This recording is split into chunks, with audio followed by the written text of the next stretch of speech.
உசிலம்பட்டியில் 500 ஆண்டுகள் பழமையான திருவேங்கட பெருமாள் கோவிலில் 28 ஆண்டுகளுக்கு பின் கும்பாபிஷேகம். மதுரை மாவட்டம் உசிலம்பட்டியின் மையப்பகுதியில் அமைந்துள்ளது திருவேங்கட பெருமாள் கோவில்.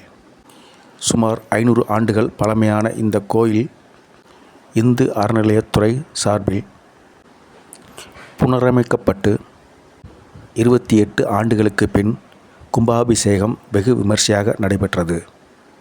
29/4/2025 செவ்வாய்க்கிழமை கணபதி ஹோமத்துடன் யாகசாலை பூஜைகள் தொடங்கி 3 கால பூஜைகள் செய்யப்பட்டு உருவேற்றப்பட்ட கோபுர கலசத்தில் புனித நீர் ஊற்றி பட்டாச்சாரியர்கள் கும்பாபிஷேகம் செய்து வைத்தனர்.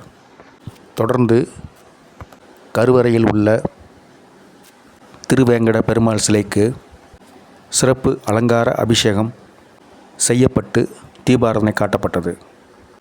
உசிலம்பட்டி சுற்று வட்டார பகுதியைச் சேர்ந்த ஏராளமான பொதுமக்கள் இந்த கும்பாபிஷேகத்தில் கலந்து கொண்டு சாமி தரிசனம் செய்தனர்.